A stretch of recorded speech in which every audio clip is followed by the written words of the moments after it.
செல்வம் தானே வருவார் 9 o'clock. ஆமா, அவர் யூத்துக்கு சொல்வாரு. சோ ஆனா யூத்துக்கு தான். Okay, no problem. அவங்கள அங்கேயே கூட அட்டெண்ட் பண்ண சொல்லுங்க. இன்னைக்கே அட்டெண்ட் பண்ண சொல்லிடலாமா? சொல்லுங்க.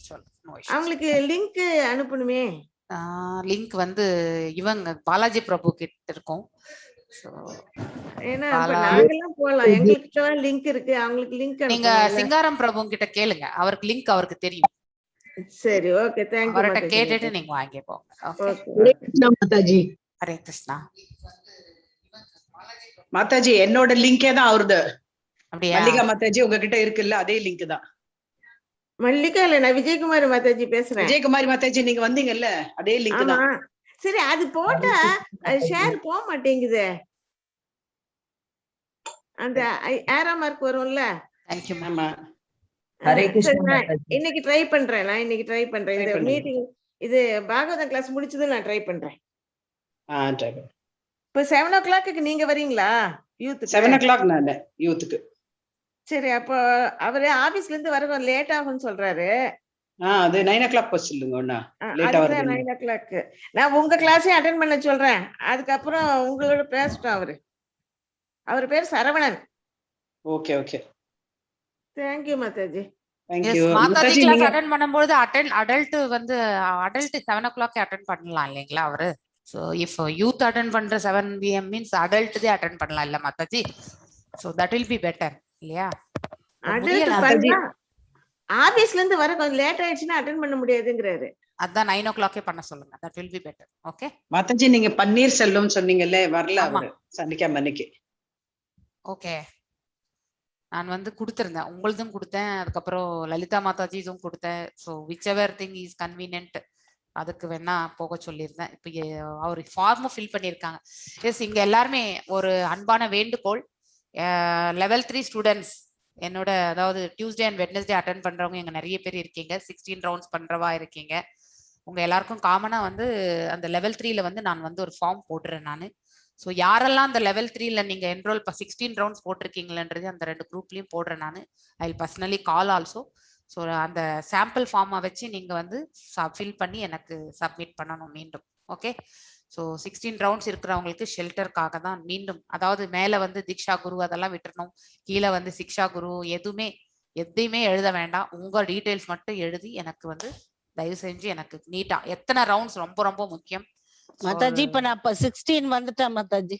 எஸ், நீங்க அந்த 16 ஃபார்ம் 5-6 நாளா 16 பண்றேன். நோ ப்ராப்ளம், பண்ணுங்க. Vijayakumari Mataji, Vijayakumari Mataji, I have seen your name. நீங்க கூட அந்த ஃபார்ம் வந்து லெவல் 3ல வந்து நான் போடுறேன். லெவல் 3 ஸ்டூடெண்ட்ஸ் மட்டும் தான் நான் இது சொல்றேன். நான் சீரியஸ் ஸ்டடி லெவல் 3 ஸ்டூடெண்ட்ஸ் மட்டும். லெவல் 2 ஸ்டூடெண்ட்ஸ்க்கு அந்தந்த டீச்சர் வந்து கால் பண்ண, அதாவது 8 ரவுண்ட்ஸ் 4 ரவுண்ட்ஸ் 1 ரவுண்ட் எல்லாம் அந்தந்த டீச்சரே கால் பண்ணுவாங்க, கவுன்சிலர்ஸ் வந்து. ஸோ அவங்களுக்கு நீங்க ரெஸ்பாண்ட் பண்ணுங்க. ஓகே, ஸோ 16 ரவுண்ட்ஸ் மட்டும் எனக்கு ரெஸ்பாண்ட் பண்ணணும். Okay, yes. இது தவிர்த்து வேற யாராவது 16 ரவுண்ட்ஸ், நான் லெவல் 3ல இல்ல மாதாஜி, ஆனா 16 ரவுண்ட்ஸ் பண்றேன், அதாவது பக்தி சதாச்சார்ல இருக்கிறவங்க வந்து ஜானகிராமன் பிரபு, அதுக்கப்புறம் வந்து ஐ திங்க் அனதர் 2 மாதாஜிஸ் ஆர் தேர். ஸோ அவங்க சீரியஸ் ஸ்டடி கிடையாது. So we have to check with Prabhuji what to do அதை கேட்டுட்டு. ஏன்னா சீரியஸ் ஸ்டடி பண்றவங்களுக்கு தான் அந்த ஃபார்ம் ஃபில் பண்ண சொல்லியிருக்காங்க. So whether it will be applicable for சதாச்சார் பண்றவங்களுக்கு கூட அப்படிங்கறத வந்து கேட்டுட்டு நான் I will share you. Okay மாதாஜி. பிரிண்ட் அவுட் எடுத்து பண்ணுங்களா மாதாஜி, இல்ல அதுலயே அப்படியே பண்ணுவாங்க மாதாஜி? இல்ல பிரிண்ட் அவுட் எடுத்து தான் நீட்டா ஹேண்ட்ல வந்து அழகா எழுதி சப்மிட் பண்ணுங்க. உங்க டீடைல்ஸ் கரெக்டா இருக்கணும். Okay, yes Mataji. Yes Mataji, thank you very much Mataji. thank you. Photo எடுத்து அனுப்பலாம்ல? போட்டோ எடுத்து தான் அதுல வந்து நீங்க போடணும். எனக்கு இமெயில் காமிச்சீங்கன்னா ரொம்ப பெட்டர். Okay okay Mataji. நான் ஃபில் பண்ண வேண்டாம் இல்லையா? வேணாம் மாதாஜி, நீங்க பண்ண வேண்டாம். நீங்க ஆல்ரெடி ஷெல்டர் வாங்கியாச்சு, அதனால ஷெல்டர் வாங்காதவங்களுக்கு தான் இது ஆக்சுவலி. ஓகே மாதாஜி. ஓம் நமோ பகவதே வாசுதேவாய. ஓம் நமோ பகவதே வாசுதேவாய. ஓம் நமோ பகவதே வாசுதேவாய. நாராயணம் நமஸ்கிருத்யம் நரம் சைவ நரோத்தமம் தேவீம் சரஸ்வதிம் வியாசம் ததோ ஜெயம் உதீரயேத். நஷ்டப்ராயேஷு பதரேஷு நித்யம் பாகவத சேவையாம் பகவத்ய உத்தம ஸ்லோகே பக்திர் பவதி நைஸ்திகி. ஓம் அஜ்ஞானதிமிராந்தஸ்ய ஞானாஞ்சனய ஷலாக்கய चक्षुरुन्मिलितं येन तस्मै श्रीगुरवे नमः. श्री चैतन्य मनोभीष्टं स्थापितं येन भूतले स्वयं रूपा गदा माह्यं तदा स्वापदण्डिकं हे कृष्णा करुण सिन्धु दीनबन्धु जगत्पते गोपेशा गोपिका कान्त राधकान्त नमस्तुते तप्त काञ्चन गौरङ्गी राधे वृंदावनेश्वरी वृषभानुसुते देवी प्रणमामि हरिप्रिये वाञ्छकल्पदारूप्यश्च कृपसिन्धुभ्य एव च पतितनां पावनेभ्यो वैष्णवेभ्यो नमो नमः।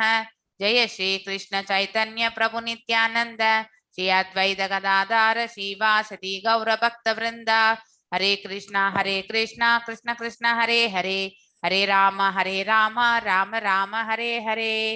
एस तिलकवती माता जी நீங்க அன்மியூட் பண்ணிட்டு பிரபுபாத பிரணத்தியை வந்து நீங்க ஒரு வாட்டி பாடிடுங்க ஒரு ஹரே கிருஷ்ணா மாதாஜி. எஸ் மாதாஜி. ஹரே கிருஷ்ணா. நமோ விஷ்ணுபதாய கிருஷ்ண பிருஷ்டாய பூதலே ஸ்ரீமதே பக்தி வேதாந்த स्वामिनिति नामिने नमो विष्णुपदाय कृष्णपृष्ठाय भूतले श्रीमते भक्ति वेदांत स्वामिनिति नामिने नमस्ते सरस्वती देवी. திலகவதி மாதாஜி அன்மியூட் பண்ணிக்க.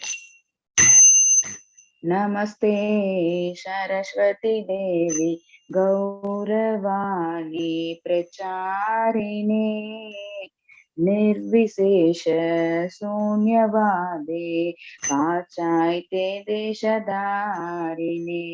नमस्ते सरस्वती देवी गौरवाणी प्रचारिणे निर्विशेष शून्यवादे पाश्चात्य देशधारिणे. जय श्री कृष्ण चैतन्य प्रभु नित्यानंद श्री अद्वैत गदाधर श्रीवासादि गौर भक्त वृंद. जय श्री कृष्ण चैतन्य प्रभु नित्यानंद श्री अद्वैत गदाधर श्रीवासादि गौर भक्त वृंद. हरे कृष्णा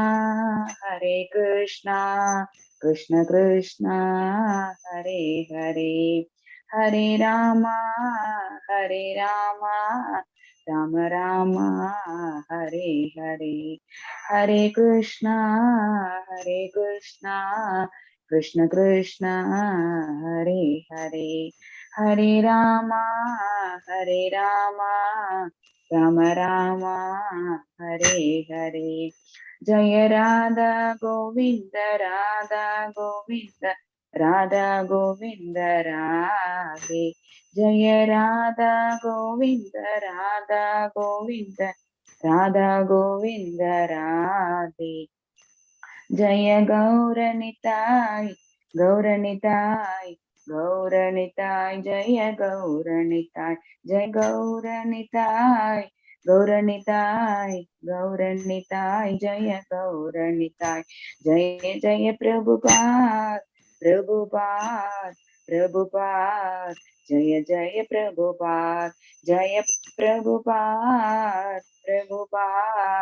प्रभुपाद जय जय प्रभुपाद. नित्य गौर हरि बोल हरि बोल नित्य गौर हरि बोल नित्य गौर हरि बोल हरि बोल नित्य गौर हरि बोल हरि बोल. हरे कृष्ण माता जी. हरे कृष्ण. जय राधा गोविंद राधे जय राधा गोविंद राधे जय गौरनिताय गौरनिताय गौरनिताय जय गौरनिताय जय गौरनिताय गौरनिताय गौरनिताय जय गौरनिताय जय प्रभुपदा प्रभुपदा प्रभुपदा जय प्रभुपदा जय प्रभुपदा प्रभुपदा प्रभुपदा जय प्रभुपदा नित्य गौर हरि बोल हरि बोल हरि बोल नित्य गौर हरि बोल नित्य गौर हरि बोल हरि बोल हरि बोल नित्य गौर हरि बोल எல்லாருக்கும் ஹரே கிருஷ்ணா எல்லாருக்கும் நாம இன்னைக்கு வந்து நேத்தைய ஸ்லோகம் அதனுடைய விளக்கத்தை பார்க்கலாம். ஃபர்ஸ்ட் ஹரே கிருஷ்ணா மாதாஜி. ஹரே கிருஷ்ணா மாதாஜி. மிக பெரிய ஸ்லோகம் இது. பூய ஏவ விவத்சாமி பகவான் ஆத்ம மாயையா எதேதம் சுஜதே விஸ்வம் துர்விபாவயம் ஆதீஸ்வரகை. அதாவது பரமபுருஷர் அவரது சொந்த சக்திகளால் பெரும் தேவர்களாலும் நினைத்திருக்கரிய அதிசயமான இப்பிரபஞ்சங்களை எவ்வாறு படைக்கிறார் என்பதை தங்களிடமிருந்து அறிய நான் ஆசைப்படுகின்றேன். அனைத்துமே பகவானிடத்திலிருந்து தோன்றியது அப்படிங்கறத தான் நாம பகவத்கீதையிலிருந்தும் பாகவதத்திலிருந்தும் நாம வந்து வாசிச்சு தெரிந்து கொண்டு வருகின்றோம் இல்லையா? சோ இந்த பிரபஞ்சங்கள் எல்லாம் எவ்வாறு படைக்கப்படுகின்றது? 8வது அத்தியாயம் பகவத்கீதையில் 2 லோகங்களையும், அதாவது பௌதிக லோகம் மற்றும் ஆன்மீக லோகத்தை எல்லாம் படைக்கின்றார் பகவான் என்று நாம படிச்சிருக்கோம். 2மே அவருடைய சக்திகளால் ஆனது, அவருடைய அந்தரங்க சக்தியால் ஆனது அந்த ஆன்மீக உலகம். அதே அவருடைய பகிரங்க சக்தியால் படைக்கப்பட்டது இந்த பௌதீக உலகம் அப்படிங்கிறதையும் நாம படிச்சுட்டே வந்திருக்கோம். சோ அப்படி அவருடைய சக்திகளால் முதல் படைப்புகளே தேவர்கள் ஆகின்றனர் இல்லையா? சோ தேவர்கள் எல்லாம் அவரிடம் இருந்து தோன்றியவர்கள் தான். சோ நம்மள மேனேஜ் பண்றதுக்காக தான், to administer this materialistic world, இந்த பிரபஞ்சங்களை வந்து அவர்கள் வந்து அதாவது மேற்பார்வை, அவர்களுடைய மேற்பார்வையின் கீழே தான் நடந்து கொண்டு இயங்கிக் கொண்டிருக்கின்றது. சோ நாம தேவர்கள் வழிபாடு கண்டிப்பாக நாம் செய்து, இத்தனை ஆண்டு காலம் நம்மளுடைய தேவ வழிபாடுகள் எல்லாம் நடந்து கொண்டுதான் இருந்தது. அந்த நம்பிக்கையை நம்மளால விடவும் முடியாது இல்லையா? அதனால எதையும் விட வேண்டாம். சோ நம்பிக்கையோட பகவானையும் சேர்த்து நாம வழிபடணும் அப்படிங்கிற அந்த மனசை நம்ம வந்து எடுத்துக்கணும். ஏன்னா சாஸ்திரங்கள் பிரகாரம் யாது உயர்ந்த ஆளுமை என்ன என்பதை நாம தெரிந்து கொண்டிருக்கின்றோம். இதை உணர்ந்த பிறகு பகவானை விடுத்து நாம வந்து வெறும் தேவர்களை மாத்திரம் பூஜிப்பது நமக்கு நாம வந்து நல் மார்க்கத்தை வந்து நாம அடைச்சிக்கிறோன்ற அர்த்தம். சோ அதனால எந்த மார்க்கத்தில் சென்றால் நாம வந்து பகவானை சேரலாம், மீண்டும் திரும்பி வராத இடத்திற்கு செல்ல முடியுமோ அதையும் சேர்த்து நாம வந்து வழிபாட்டு முறைகள்ல நாம ஏற்படுத்தி கொள்ளணும். சோ அதனால வந்து தேவ வழிபாடுகளை விட்டுடணும்ன்றது வந்து, அதாவது வேத சாஸ்திரங்கள் விளக்கங்கள் பிரகாரம் நம்ம பிரபுவாதர் அவ்வளவு ஸ்ட்ராங்காவே எழுதியிருக்கார் நிறைய இடங்கள்ல. ஆனா அவர் ஒரு கிரேட் ஆச்சாரியா. அந்த லெவலுக்கு இன்னும் நாம் எல்லாரும் வளரல இல்லையா? எல்லாருமே வந்து ஒரு ஸ்டார்டிங் ஃபேஸ்ல இருக்கக்கூடியவர்கள் பக்தர்கள். மாமெல்லாம் வழிபட்டு கொண்டிருக்கிறத வந்து விட்டுடு அப்படின்னு நம்மளுடைய நம்பிக்கையை வந்து மாற்றி அமைத்து கொள்ளணும்னா அது சிரமம் ஆகும். அதனால அதாவது ஹிந்தியில வந்து ஒரு ப்ராபா வந்து தோட்னா நை ஜோட்னா ஹை அப்படின்னு சொல்லிட்டு நம்ம என்என்டி பிரபுஜி நிறைய வாட்டி சொல்லுவார். சோ எதையுமே நம்ம விட வேண்டாம், ஆனா அதையோட சேர்த்துக்கக்கூடிய மன பக்குவத்தை நாம எடுத்துக்கணும். எஸ், நம்மளுடைய நம்பிக்கைகளை நாம வந்து தொடர்ந்து கொண்டிருந்தாலும், ஆனால் எந்த கடவுளை வணங்கினாலும் எதிர்பார்க்காமல், பலனை எதிர்பார்க்காமல் நம்மளுடைய பக்தியை மட்டும் செய்யணும்.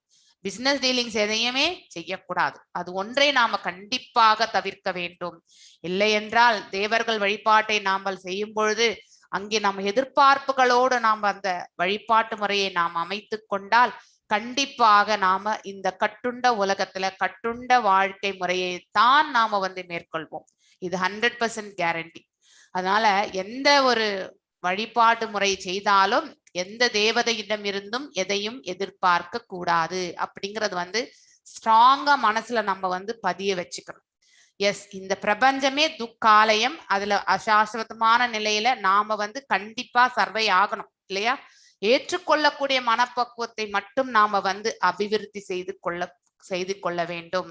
சோ சங்கடங்கள் இருக்கின்றதே என்று பயத்தால் அதை வந்து நாம் ஒதுக்கிவிடவும் கூடாது. எஸ், அந்த சங்கடங்கள் எல்லா உயிர்வாழிகளுக்குமே உண்டு. இங்கே சங்கடங்களுடைய அதாவது வகைகள் வெவ்வேறாக இருக்கலாம். ஆனால் சங்கடம் என்பது கண்டிப்பாக எல்லா உயிர்வாழிகளுமே அனுபவித்துக் கொண்டுதான் இருப்பார்கள் இங்கே. அப்படி இருக்கும் பொழுது அந்த சங்கடங்களை வந்து மனப்பூர்வமாக நாம வந்து ஏற்றுக்கொள்ள வேண்டும். அதை நாம் ஏற்றுக்கொள்ளும் பொழுதே நாம வந்து பக்குவ நிலைக்கு நம்மள நாம தயார்படுத்தி கொள்கின்றோம் என்று அர்த்தம். வலி இல்லாமல் இங்க எதுவுமே கிடையாது. Without pain nothing is there அப்படிங்கறத வந்து நாம புரிந்து கொள்ள வேண்டும். சோ சிருஷ்டியை பற்றிய முக்கியமான கேள்வியை இப்போ பரீட்சித் மகாராஜ் வந்து கேட்கின்றார். ஆராயும் தன்மை கொண்ட ஒவ்வொரு மனதிலும் எழுகின்றது இல்லையா? எவ்வாறு இந்த அண்டங்கள் அதாவது நூலில் கோர்க்கப்பட்ட முத்துக்களை போல அனைத்தும் பகவான் வந்து தாங்கிக் கொண்டிருக்கின்றார். அவருடைய சுவாசத்திலிருந்து தான் ஒவ்வொரு அண்டமும் வந்து படைக்கப்படுகின்றன. அதாவது படைக்கும் காலம் வரும் பொழுது அவரிடத்திலிருந்து எல்லாம் வெளிப்படுகின்றன. அதே மாதிரி அழிவிடும் போது எல்லாம் அவருக்குள்ளேயே சென்று அடங்கி விடுகின்றது. இதை தான் நம்ம வந்து படிச்சுட்டே இருக்கோம் இல்லையா? ஆனால் எவ்வாறு இந்த சிருஷ்டி என்பது அதாவது படைக்கப்படுகின்றது பகவானால் அப்படிங்கிற விளக்கங்களை தான் நம்ம வந்து இந்த அத்தியாயத்துல வந்து கேட்க போகின்றோம். அதற்கான கேள்விகளை தான் பரீட்சித் மகாராஜன் வந்து கேட்கின்றார். அது நம்ம சார்பா கேட்கிற மாதிரியே நினைக்கலாம். ஏன்னா ஃபியூச்சர்ல நம்மள மாதிரி எத்தனையோ பேர் வருவாங்கன்றதுக்காக தான் பரீட்சித் மகாராஜ் அந்த காலகட்டத்திலேயே வந்து அவரும் கேட்டிருக்கார். எவ்வாறு அர்ஜுனன் வந்து பகவத்கீதையில வந்து நிறைய கேள்விகள் வந்து கேட்டாரோ அது நம்ம நன்மைக்காகத்தான், பிற்காலத்தில் இந்த மாதிரி கொஸ்டின் எல்லாம் வரும்ன்றதுக்காக தான் அவரும் கேட்டார். அதே மாதிரிதான் இங்கேயும் வந்து பரீட்சித் மகாராஜர் வந்து அவருக்கு இருக்கக்கூடிய டவுட் நமக்கும் வரும் இல்லையா? சோ இது நம்மளுடைய டவுட் கூட. அதனால இந்த கேள்வியை வந்து அவரும் வந்து சுகதேவ் கோஸ்வாமி முன்னாடி வைக்கிறார். எனவே பகவானின் செயல்கள் அனைத்தும் தமது ஆன்மீக குருவிடம் இருந்து அறிய தயாராக இருக்கும். எஸ், அதாவது உள்ளதை உள்ளபடி உணர்ந்திருப்பவர் ஒரு குரு மட்டும்தான், ஒரு ஆச்சாரியால் மட்டும்தான். சோ அந்த அதாவது ஒரு உத்தம அதிகாரியால் மட்டுமே நமக்கு வந்து உண்மையை வந்து எடுத்துரைக்க முடியும். வேதங்கள் என்றைக்குமே பொய்யாகாது. நாம வேணா பொய் நம்மளுடைய அர்த்தங்கள் வந்து பொய்யாகலாம், நாம புரிஞ்சு கொள்ளக்கூடிய விதம் பொய்யாகலாம். ஆனால் வேதங்கள் எப்பொழுதுமே பொய்யாகாது. அதை உள்ளபடி உணர்வதற்கு வந்து நமக்கு ஒரு கைடன்ஸ் கண்டிப்பா தேவை. அதுக்காக தான் குரு மற்றும் ஆச்சாரியார்கள் இந்த பிரபஞ்சத்தில் வந்து அவ்வப்போது தோன்றிக்கொண்டே இருக்கிறார்கள். இப்ப நாம கூட இந்த பொருளுரையை வந்து இந்த கிரேட் ஆச்சாரியா ஏசி பக்தி வேதாந்த சுவாமி அவருடைய வழிநடத்தல், அவருடைய உணர்தல் இருந்து நாம் இதை வந்து புரிந்து கொள்கின்றோம். சோ அவர் எதை உணர்ந்து விட்டு சென்று அந்த உணர்தல் தான் இங்க பொருளுரையாக வந்து எழுதியிருக்கிறார். சோ நாம் அதை வைத்து நாமோ அதை எவ்வாறு அவர் எடுத்துரைத்திருக்கிறாரோ அதையே நாம வந்து இங்க புரிந்து கொள்ள தயாராகலாம். சோ பரீட்சித் மகாராஜனை போன்ற ஒருவரின் இத்தனைய கேள்வி வந்து புதுமையானதல்ல, எல்லாருக்குமே தோன்றக்கூடிய கேள்விதான் இது இல்லையா? சோ அதாவது ஸ்பிரிச்சுவல் வேர்ல்டு இருக்கு, மெட்டீரியல் வேர்ல்டு இருக்கு, அதாவது பௌதிகம் வேறு ஆன்மீகம் வேறு அப்படிங்கறது எல்லாமே நம்ம படிச்சுட்டு வரும்பொழுது அதெல்லாம் எவ்வாறு படைக்கப்படுகின்றது என்பதை வந்து அழிவற்ற இடம் வந்து அந்த ஆன்மீக உலகம். ஆனால் பௌதிகம் எப்பொழுதுமே மாற்றத்திற்கு உட்பட்டது இருக்கும், நித்தியமான ஒன்றுதான். ஆனால் அது மாற்றங்களுக்கு உட்பட்டது, மாறிக்கொண்டே இருக்கும். சில பகுதிகள் மாறிக்கொண்டே இருக்கும், சில புதுமைகள் நடந்து கொண்டே இருக்கும். மாற்றத்திற்கு உட்பட்டதுதான் வந்து இந்த பௌதீகம். அறியப்படாத ஒவ்வொன்றையும் அறிந்த ஒருவரிடம் கேட்டறிய வேண்டும். Very nice wordings. எதை நமக்கு தெரியலையோ அதை தெரிஞ்சவங்க கிட்ட இருந்து கேட்டு தெரிஞ்சுக்கிறது ரொம்ப ரொம்ப முக்கியமான ஒன்று. சிருஷ்டியை பற்றிய கேள்வியும் கூட சரியான நபரிடம் கேட்கப்பட வேண்டும். எஸ், அந்த ஞானத்தை வந்து உணர்ந்தவர்களிடம்தான் நாம் கேட்க வேண்டும். தெரியாதவர்களிடம் எவ்வாறு இந்த பிரபஞ்சம் படைக்கப்பட்டது என்ற கேள்வியை நாம கேட்டால் அதனுடைய விளக்கம் வந்து நமக்கு வந்து ரைட்டான டைரக்ஷனுக்கு செல்லாது. சோ எனவே சுகதேவ் கோஸ்வாமியின் தொடர்பாக இங்கு ஏற்கனவே குறிப்பிட்டதை போல ஆன்மீக குரு ஒருவர் சர்வ ஞானராக இருக்க வேண்டும். அதாவது அனைத்து ஞானங்களையும் பெற்றவராக இருக்க வேண்டும். அதாவது 78% ஆஃப் மேக்சிமம் எவ்வளவு ஆப்புலன்சஸ் பெற முடியும்னா 78% ஒரு ஜீவாத்மாவால பெற முடியாது. அப்படிப்பட்ட நிலையில் செல்லும் பொழுதுதான் அவர் வந்து ஒரு குரு ஆச்சாரியாராக இருக்கின்றார். அவர் விடுதலை அடையக்கூடிய அந்த பிரம்மத்தில் வந்து நிலை பெறுகிறார். சோ இவ்வாறாக சீடனுக்கு தெரியாததை பகவானை பற்றிய கேள்விகள் அனைத்தும் தகுதியுள்ள ஆன்மீக குருவிடம் கேட்டறிய முடியும். எஸ், ஒரு ஆத்தென்டிக்கா இருக்கக்கூடிய ஒரு ஸ்பிரிச்சுவல் மாஸ்டர் கிட்ட தான் நாம் இதையெல்லாம் கேட்க வேண்டும். மேலும் அனுபவபூர்ணமான உதாரணம் இங்கு பரீட்சித் மகாராஜரால் காட்டப்படுகின்றது இல்லையா? சோ எக்ஸாம்பிள் வந்து ஒரு அரசன், அவரும் வந்து ஒரு ஹையஸ்ட் லெவல் டிவோட்டி இல்லையா? அவர் வந்து இன்னொரு அதாவது உத்தம அதிகாரியிடத்தில் அதாவது தன் குருவாக ஏற்றுக்கொண்ட சுகதேவ் கோஸ்வாமியிடம் இந்த கேள்வியை அவர் கேட்கின்றார். சோ ஸ்ரீமத் பாகவதத்தின் துவக்கத்தில் நம்ம ஃபர்ஸ்ட் அக்ஷரமே இதுதான், ஜென்மாதி அஷ்யயதக அப்படிங்கிறது. அந்த அக்ஷரத்துக்கு எவ்வளவு பெரிய விளக்கத்தை கொடுத்திருக்காங்க. அதை நம்ம வந்து முதல் ஸ்லோகத்திலேயே நம்ம வந்து அழகா படிச்சிருக்கோம். நாம் கற்றறிந்ததை போல் அனைத்தும் பகவானின் சக்தியிலிருந்து பிறந்தவையே என்பதை பரீட்சித் மகாராஜன் ஏற்கனவே அறிந்திருந்தார்.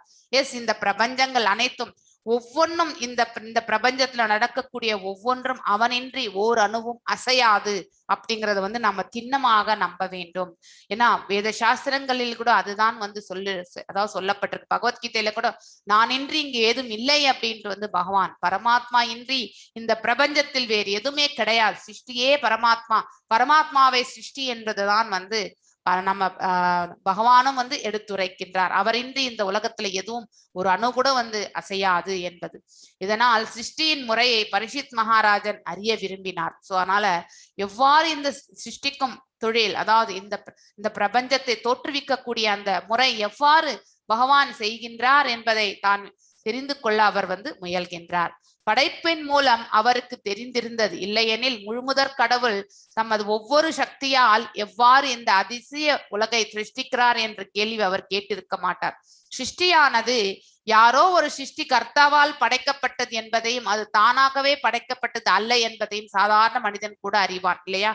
இந்த பிரபஞ்சங்கள் எல்லாம் ஏதோ யாராலோ படைக்கப்பட்டிருக்குது, அவ்வளவுதான். ஆனா எப்படி எவ்வாறு அப்படிங்கிறது யாரு அப்படிங்கறதெல்லாம் தெரியாது. சாதாரண மனிதனுக்கு கண்டிப்பாக தெரியாது. ஒரு பொருள் தானாகவே படைக்கப்பட்டது என்ற அனுபவம் இந்த உலகில் நமக்கு ஏற்பட்டதே கிடையாது. எதையாவது நம்ம வந்து கிரியேட் பண்ண முடியுமா? கண்டிப்பா கிடையாது. we can't create, நம்ம எதையுமே படைக்க முடியாது.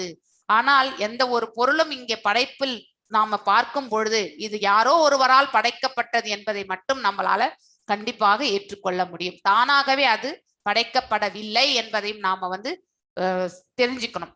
அதாவது மின்சாரத்துக்கு கூட எதையுமே ப்ரொடக்ஷன் இல்லையா? மின்சார உற்பத்தி கூட எக்ஸாம்பிள் அதுதான் கொடுத்திருக்காரு. மின்சார சக்தி இயங்குவதை போல அது தானாகவே இயங்குகிறது என்று மூடர்கள் கூறுகின்றனர். எஸ், மின்சார சக்தி வந்து தானாக இயங்குவதில்லை இல்லையா? One form of energy is transformed into another form of energy. இது நம்ம பிசிக்ஸ்ல வந்து படிச்சிருக்கோம் இல்லையா? ஸோ எப்படி ஃபோர்ஸ் இதெல்லாம் நம்ம வந்து படிச்சிருப்போம் சிறு வயதுல. சென்ட்ரிஃபியூகல், சென்ட்ரிபீட்டல் இதெல்லாம் நம்ம படிச்சிருப்போம் பிசிக்ஸ்ல. 6th 6வது 7வது 8வது கிளாஸஸ்ல இது நல்லாவே படிச்சிருப்போம். எனக்கு தமிழ்ல அதனோட ஈக்குவலன்ட் தெரியாது.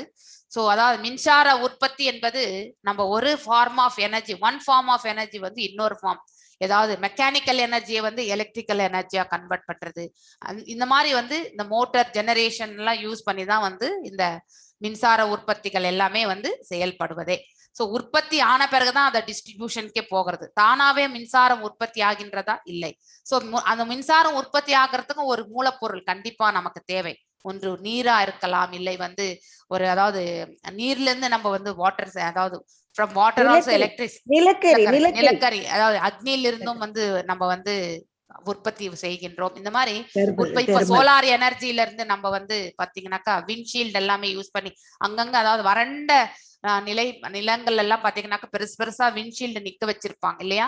அதுல இருந்தும் வந்து மின்சார உற்பத்தி. இப்போ ஒவ்வொரு வீட்டு மேலேயும் வந்து சோலார் பேனல்ஸ் வச்சு ஜெனரேட் பண்ணி அந்த அதாவது பாத்தீங்கன்னாக்கா எலக்ட்ரிசிட்டி போர்டுக்கு வந்து பவர் சப்ளை பண்ணக்கூடியதும் இந்த காலத்துல நடந்துட்டு இருக்கு. ஸோ பிக் பில்டிங்ஸ்ல வந்து அவங்க வந்து இந்த சோலார் பேனல்ஸ் எல்லாம் அப்ளை பண்ணி இந்த ஜெனரேஷன் வந்து அந்த மின்சாரத்தை, அதாவது heat energy is converted into the electrical energy.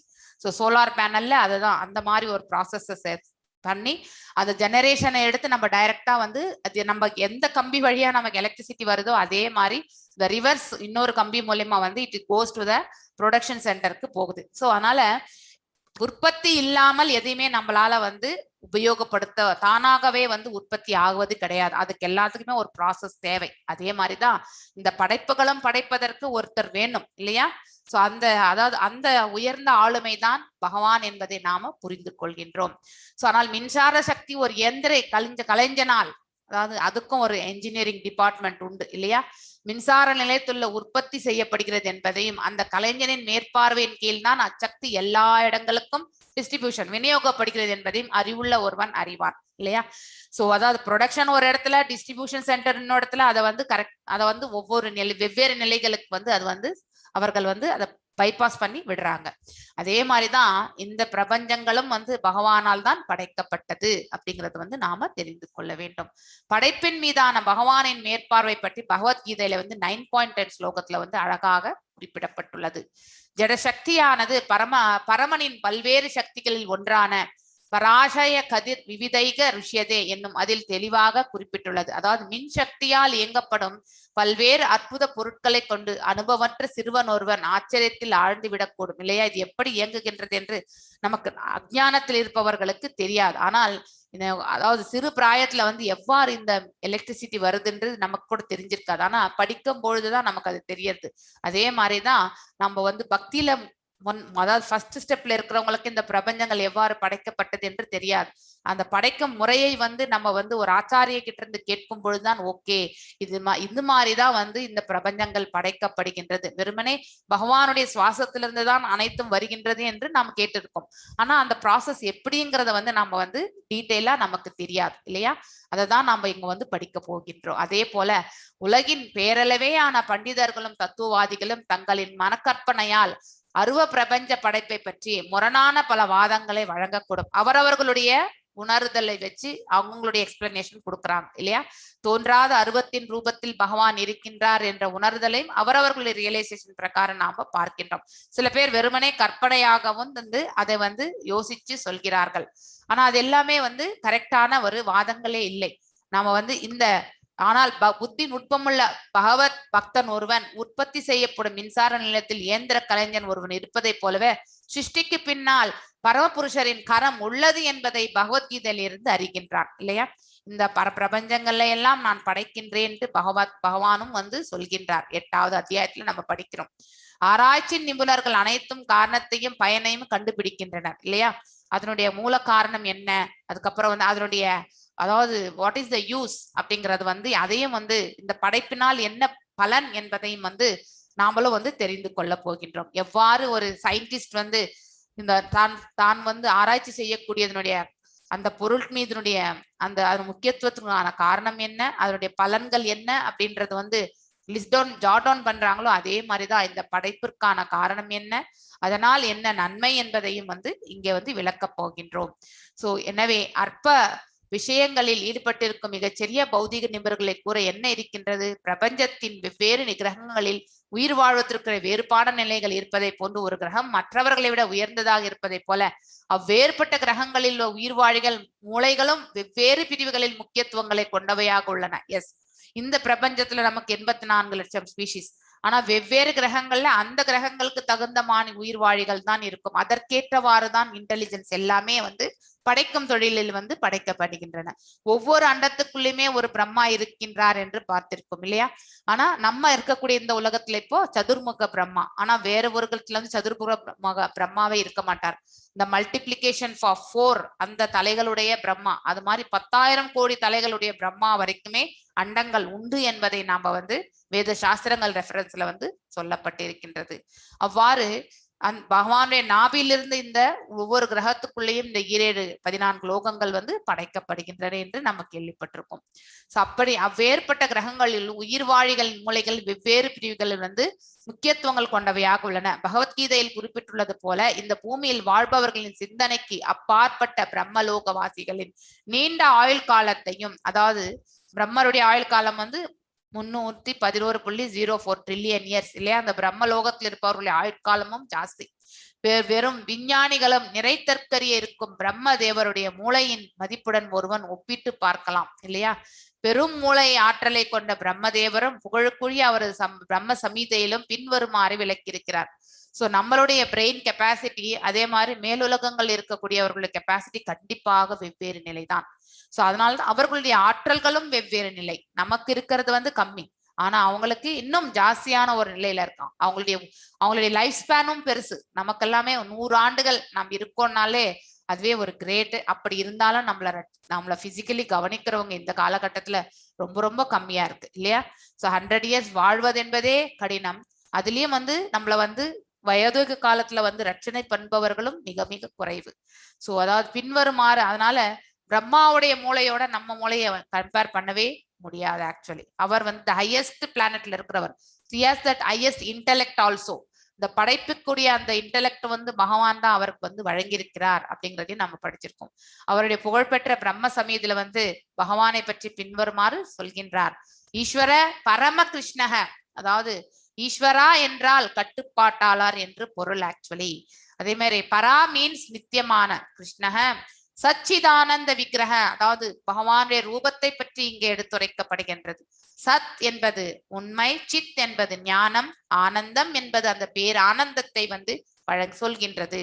அநாதிர் Adhir கோவிந்தக, அநாதி அதாவது பாத்தீங்கன்னாக்கா அது தொடக்கம், இங்க எங்கே தொடக்கம் என்பதே நமக்கு தெரியாது. அநாதி காலத்திலிருந்து சொல்லுவாங்க.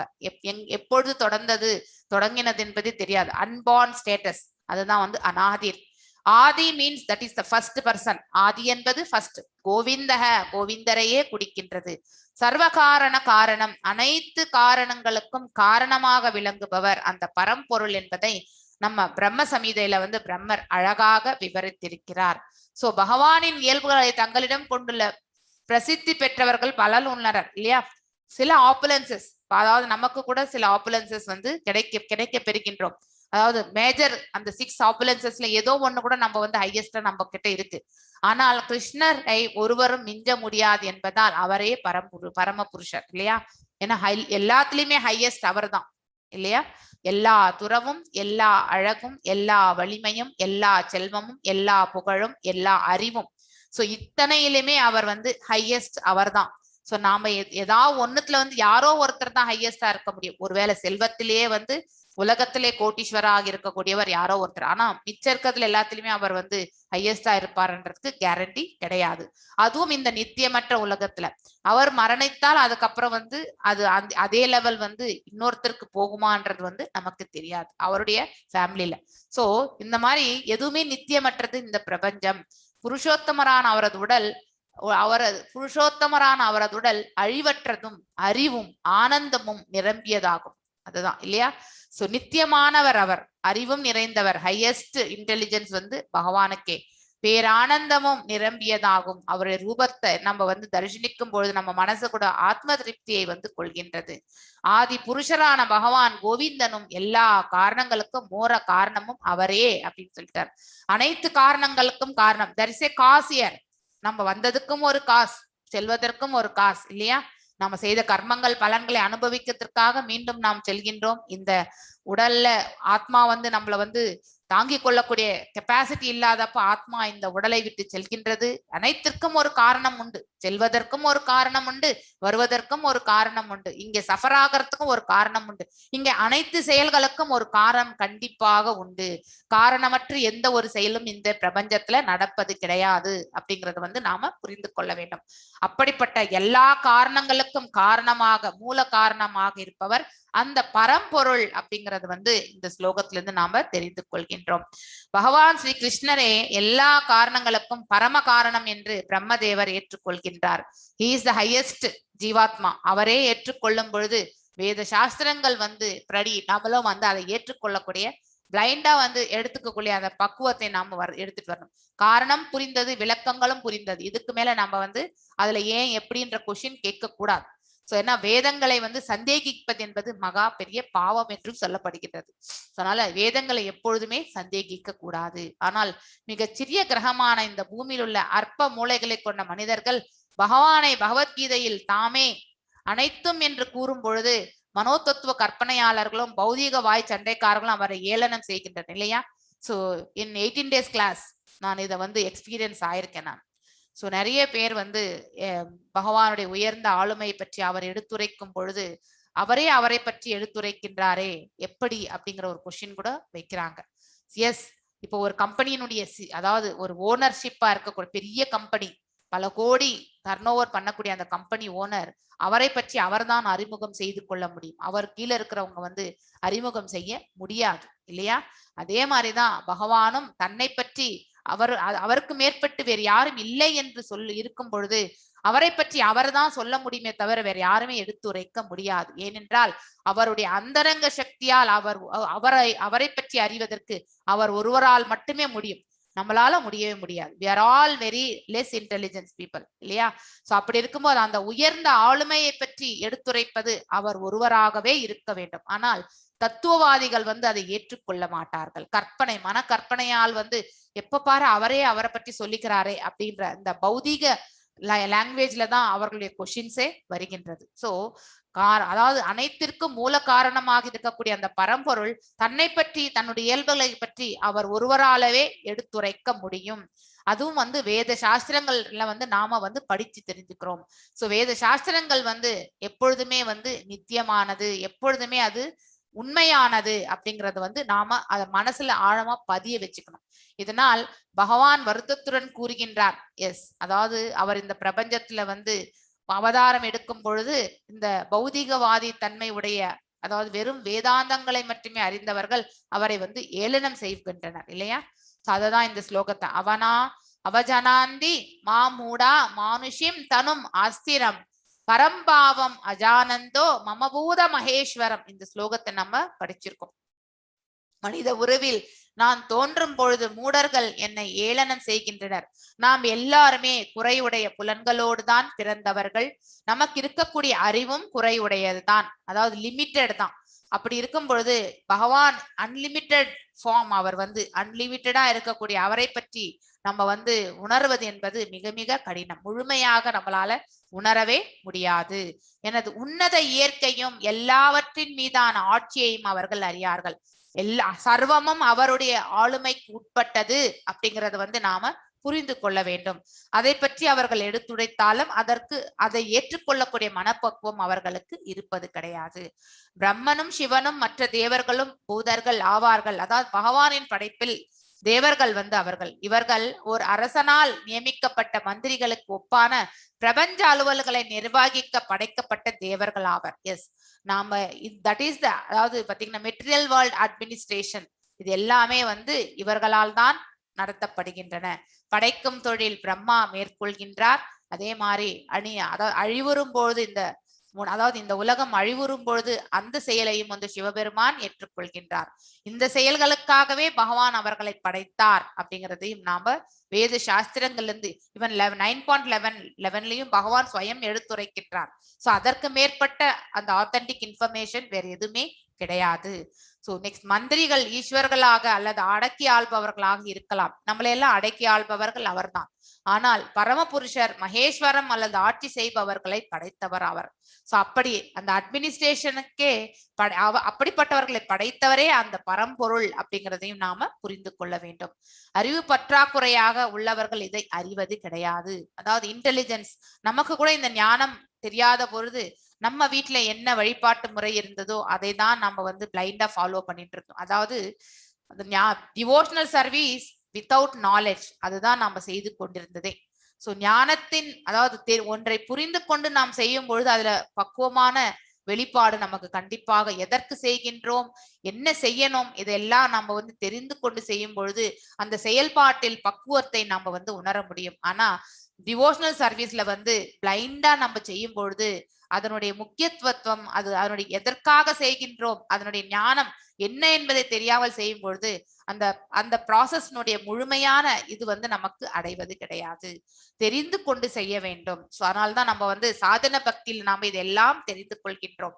சோ பகவான் மனிதரை போல் ஒருவர் அல்ல. அவர் நம்மள மாதிரி கிடையாது. நம்ம ரூபம் நித்தியமற்றது. ஆத்மா நம்ம ரூபம் அழியக்கூடியது. ஆத்மா மட்டும்தான் நித்தியமான ஒரு இது அப்படிங்கிறது எல்லாத்தையுமே நம்ம படிச்சுட்டே வரும். ஆனா பகவான் இஸ் அச்சிந்திய வேதம், அவேத தத்துவத்தை உடையவர். அவர் இன்கன்சீவபிள், அதாவது அத்வைதம் அவருடைய ரூபத்திற்கு என்று நாம நிறைய இடங்கள்ல படிச்சுட்டு வரோம் இல்லையா? அதாவது அவருடைய ரூபமும் அவருடைய ஆன்ம ரூபமும் உடலும் ஒன்று, இணைந்தது. அத்வைதம் என்றால் இன்டகிரேஷன் பார்ட் அப்படின்னு சொல்லுவாங்க.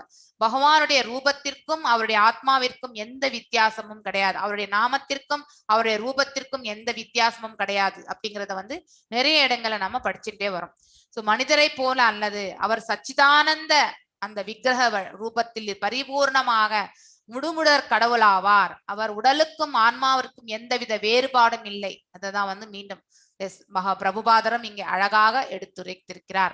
அதனால்தான் 125 இயர்ஸ் ஆகும் பொழுதுதான் பகவான் இந்த பிரபஞ்சத்தை விட்டு சென்றார் என்று வேதங்கள ரெஃபரன்ஸ் இருக்கு. ஆனா அவருடைய உடல் ஒரு 25 வாலிபனை போன ஒத்த உடலாகத்தான் இருந்தது, எந்த மாற்றமும் இல்லை அப்படிங்கறது வந்து அதையும் வந்து எடுத்துரைக்கின்றார் பிரபுபாதர் நிறைய இடங்கள்ல. அது அவரே சக்தியாகவும் சக்தி வாய்ந்தவராகவும் இருக்கின்றார். அதாவது எனர்ஜி அண்ட் எனர்ஜெட்டிக் அப்படிங்கறது வந்து இதுதான். அதாவது ரூபத்துல வந்து எனர்ஜெட்டிக், சக்தி வாய்ந்தவர். அதாவது எனர்ஜி எங்க ஹோல்ட் பண்ணுது, இந்த உடல்ல தான் ஹோல்ட் பண்ணுது. அதே மாதிரிதான் பகவானுடைய அந்த திரு உடல்ல வந்து அவருடைய அந்தரங்க சக்தி வந்து உள்ள வந்து குடிக்கொண்டுள்ளது. பரீட்சித் மகாராஜன் தனது ஆன்மீக குருவான சுகதேவ கோஸ்வாமியிடம் பகவான் கிருஷ்ணரின் பிருந்தாவனத்து லீலைகளை பற்றி விவரிக்குமாறு கேட்கவில்லை. அது எல்லாமே நாம் நிறையவே கதையில கேட்டாச்சு இல்லையா? ஆனால் இந்த படைப்பை பற்றி கேட்க விரும்பினார். அரசன் நேரடியாக பகவானின் உன்னத லீலைகளை பற்றி கேட்க வேண்டும் என்று சுகதேவ கோஸ்வாமி கூறவும் இல்லை இல்லையா? காலம் மிகவும் குறுகியதாக 7 நாட்கள் தான் இருக்கு. அதனால வருவாய்க்காக பாகவதம் பேசுவர்கள் செய்வதை போல 7 daysல பாகவதம் சொல்கிறார்கள். இந்த 18,000 ஸ்லோகத்தை வந்து கண்டிப்பாக 7 நாட்கள்ல நம்மளால சொல்ல முடியாது. வேணும்னா அங்கங்க ஹைலைட்டா 1 or 2 தான் நம்மளால சொல்ல முடியும். நிறைய விளக்கங்கள் இருக்கு இதுல. அத வந்து 7 நாட்கள்ல கண்டிப்பா நம்மளால சொல்ல முடியாது. சோ அது அந்த மாதிரி உபன்யாசங்கள் வந்து பேரளவே ஆன, அதாவது கமர்ஷியல் ஆயிடுச்சு ஆக்சுவலி. சோ குறுக்கு வழியை பின்பற்றி நேரடியாக 10வது காண்டத்திற்கு சென்ற அந்த மாதிரி கூட செல்லக்கூடியவர்களும் இருக்கிறார்கள். ஆனால் அரசனோ அல்லது ஸ்ரீமத் பாகவதத்தின் புகழ்பெற்ற பேச்சாளரோ, அதாவது சுகதேவ கோஸ்வாமி பாகவதத்தை கையாள்பவர்களை போல மேல் நோக்கி தாண்டவில்லை. அவர்கள் வந்து அந்த மாதிரி செல்லவில்லை. வெறுமனே அந்த காலத்துல சமஸ்கிருதத்தை மட்டுமே சொல்லி கொண்டு போனாலே அது வந்து புரிய ஆரம்பிக்கும். இப்ப நமக்கு நிறையவே விளக்கங்கள் தேவை இதை புரிந்து கொள்வதற்கு. ஸ்ரீமத் பாகவதத்தை அறிய வேண்டிய முறையின் உதாரணத்திலிருந்து எதிர்கால வாசகர்களும் செவி சாய்ப்பவர்களாக பாடம் கற்றுக்கொள்வதற்காக அவர்களிடமிருந்து வரிசையாக கிரமமாக முன்னேறி சென்றனர். பகவானுடைய பகிரங்க சக்தியின் கட்டுப்பாட்டில் இருப்பவர்கள், அதாவது இந்த பிரபஞ்சத்தில் இருப்பவர்கள், அதாவது ஜட உலக வாசிகள் பெருமானின் பகிரங்க சக்தி எவ்வாறு அவருடைய உத்தரவின் கீழ் இயங்குகிறது என்பதை முதலில் தெரிந்து கொள்ள வேண்டும். எஸ், இந்த அண்டங்கள் எல்லாம் எவ்வாறு இயங்கி கொண்டிருக்கின்றன என்பதை வந்து, அதுவும் பகவானுடைய எக்ஸ்டர்னல் பொட்டன்சி, அதாவது பகிரங்க சக்தியால் எவ்வாறு இயங்குகின்றது என்பதை ஃபர்ஸ்ட் அவர்கள் புரிந்து கொள்ள வேண்டும். அதன் பிறகு அவரது அந்தரங்க சக்தியை ஆராய முயற்சிக்கலாம். பௌதிகவாதிகள் பெரும்பாலும் கிருஷ்ணரின் பகிரங்க சக்தியாகிய துர்காதேவி உபாசகர்களாக இருக்கின்றனர். எஸ், மாயை இல்லையா? மாயை என்பவளும் பகவானிடத்திலிருந்து தோன்றியவள் தான். அதாவது ரமாதேவி, மாயை மற்றும் சம்போ 3 பேருமே வந்து பகவான் வந்து அவருடைய சுவாசத்திலிருந்து தான் தோற்றுவித்தார் என்பதை நாம அந்த கோலோக சார்ட்ல நம்ம படிக்கும் பொழுது இதை வந்து படிச்சிருக்கோம்.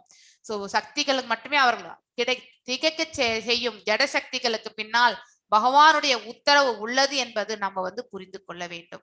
பகவத்கீதையிலும் 9.10ல வந்து செயல்படுகின்றது. பிரம்ம சம்ஹிதையில வந்து இது உறுதி செய்யப்படுகின்றது. பகவானின் உத்தரவு இல்லாமல் சக்தி வாய்ந்த துர்கா சக்தியால் ஒரு புல்லை கூட அசைக்க முடியாது. அவர்கள் எல்லாம் தேவர்கள் இல்லையா?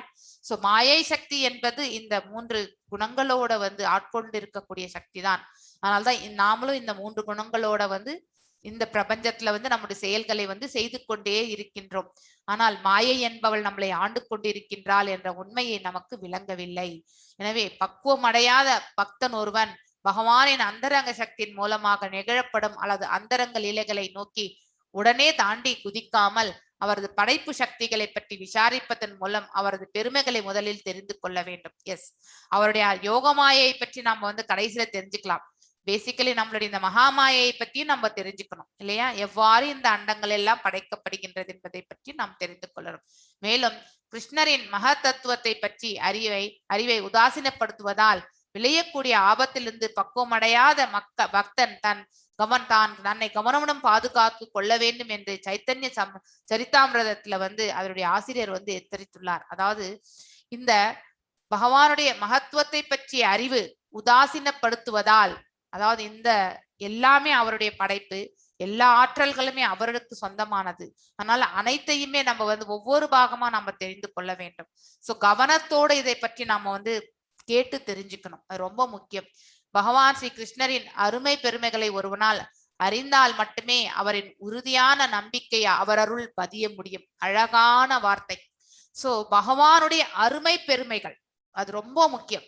வாட் இஸ் த அதாவது அவருடைய குவாலிட்டிஸ், அவருடைய மேன்மையான தன்மை, இதை எல்லாமே நாம் எதற்காக இது படைக்கின்றார் அப்படிங்கிற ரீசன் எல்லாம் நாம் தெரிஞ்சுக்கணும்.